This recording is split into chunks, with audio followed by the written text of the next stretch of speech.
Good afternoon, dear students. Today we are going to continue the chapter of combustion and flames. If you will recall yesterday's lecture, then we learnt about the definition of combustion. What do you mean by combustion? And then you learnt about the combustible and non-combustible substances.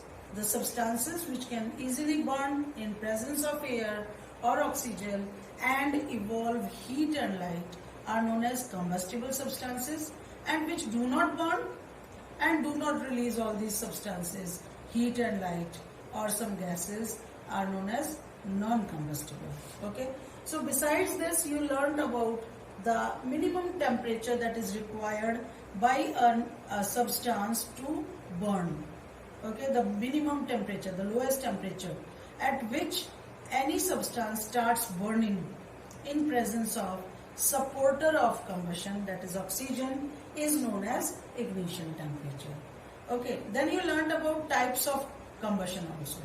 In types of combustion, which were the types that you learned and what was the condition on which you categorized?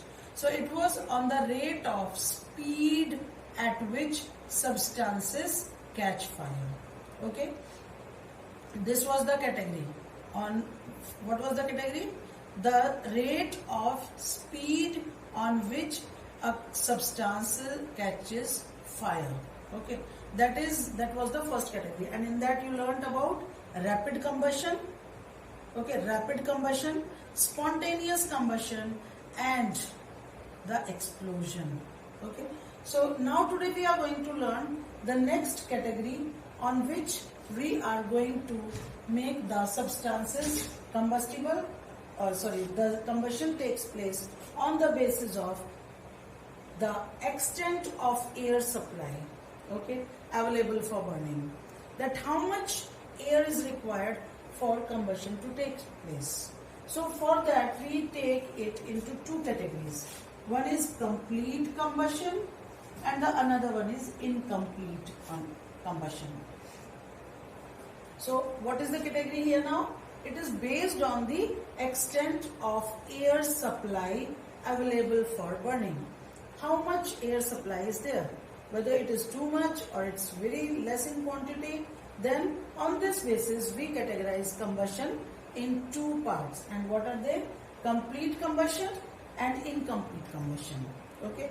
What is incomplete or complete combustion? Let us see. Complete combustion is the type of combustion in which adequate amount of oxygen or air is required for combustion. Okay, when sufficient amount of oxygen or air is required for burning of a substance, then we say complete combustion has taken place. So how we will come to know whether the complete combustion has taken place or not?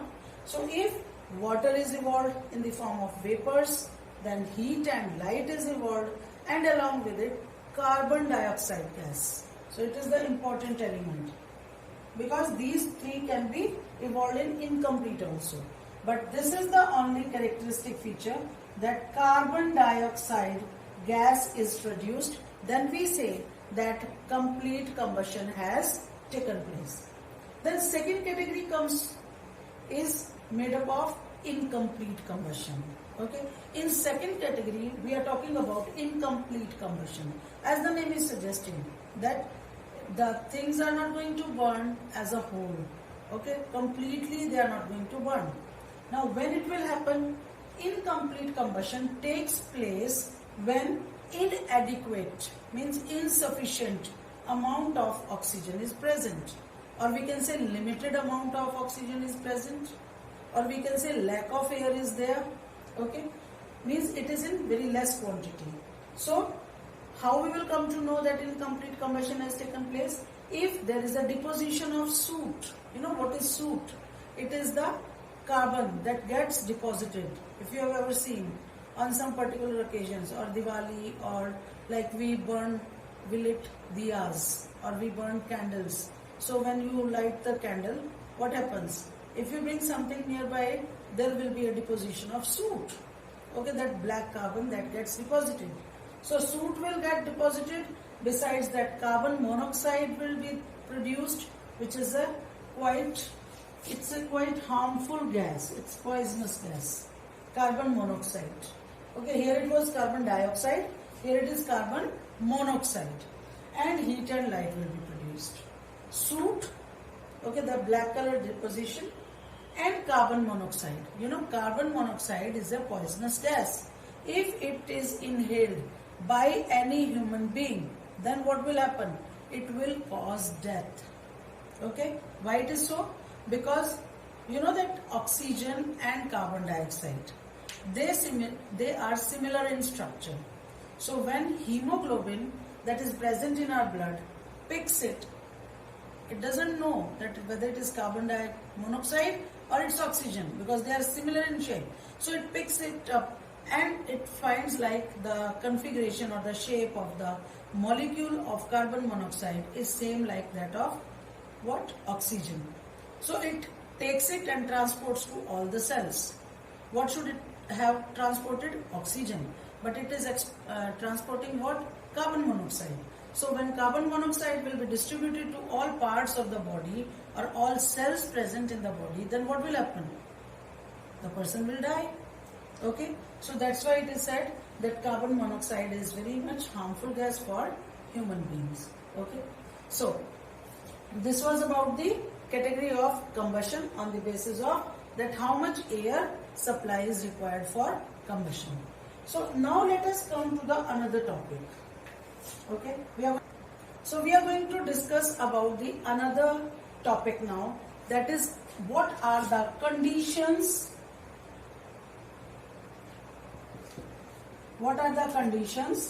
necessary for combustion. Okay, what are the necessary conditions for combustion to take place, or essential conditions? When combustion will take place, what are the things or what are the conditions which are very important provided for the substance to be combustible or to burn? Okay, so first condition is presence of combustible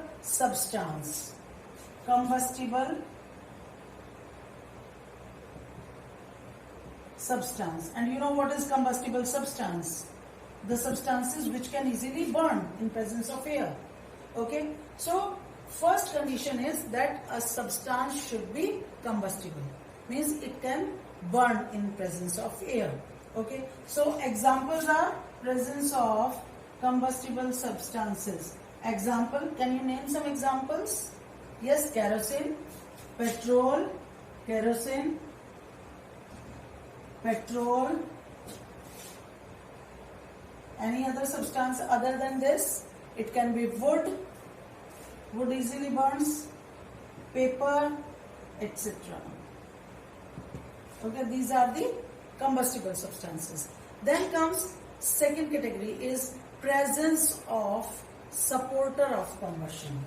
Second condition is presence of supporter, supporter, supporter of combustion.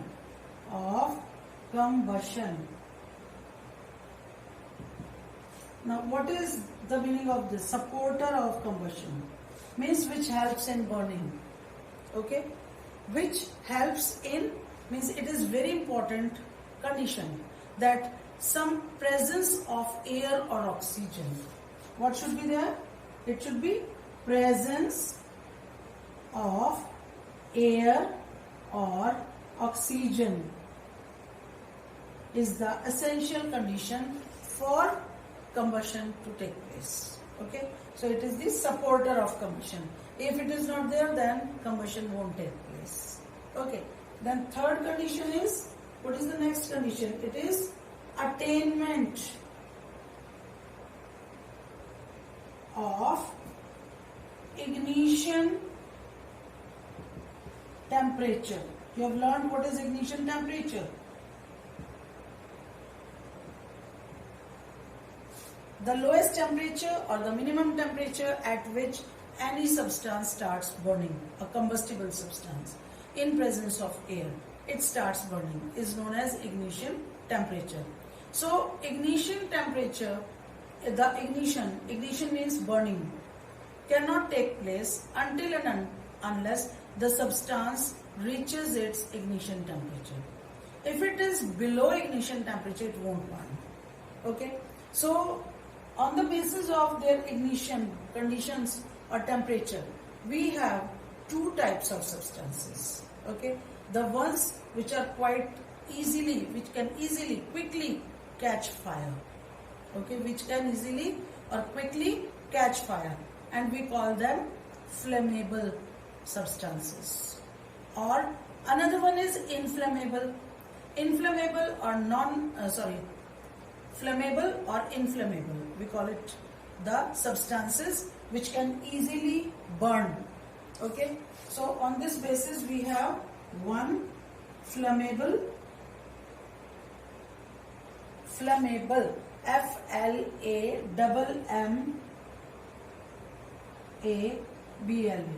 flammable substances. Okay, the ones which can easily catch fire and they start burning. Example is kerosene, petrol. LPG is also flammable substance. It can also catch fire. Or CNG, okay, CNG, etc. Fine. Now another one is, we call it flammable or inflammable. Then another one is non-flammable. Non-flammable. What do you mean by non-flammable?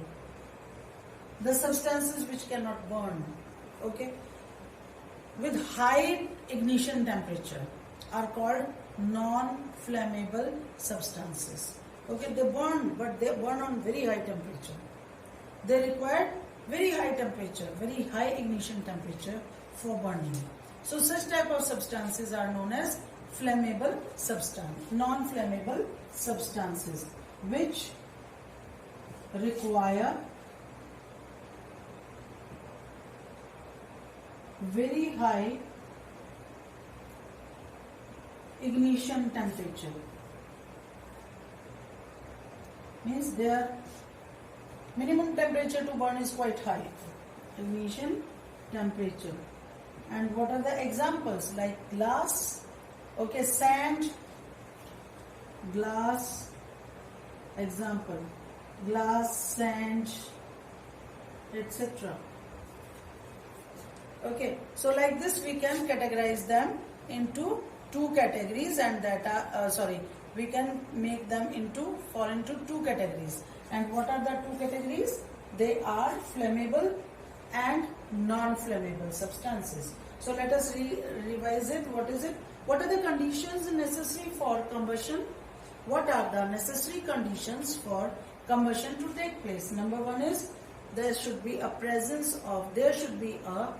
combustible substance which can easily burn. Example, kerosene, petrol, wood, paper, or any other item which is like this. Then next is presence of supporter of combustion, which supports combustion, which helps in burning, and that is air or oxygen. It's a very important question. It will come in exam for 3 marks. Okay. Then attainment of ignition temperature means an object will burn, a combustible substance is going to burn when it comes to the ignition temperature. Okay. So on this basis we have two types, like flammable substances and the non-flammable. Flammable, which can easily catch fire. Okay.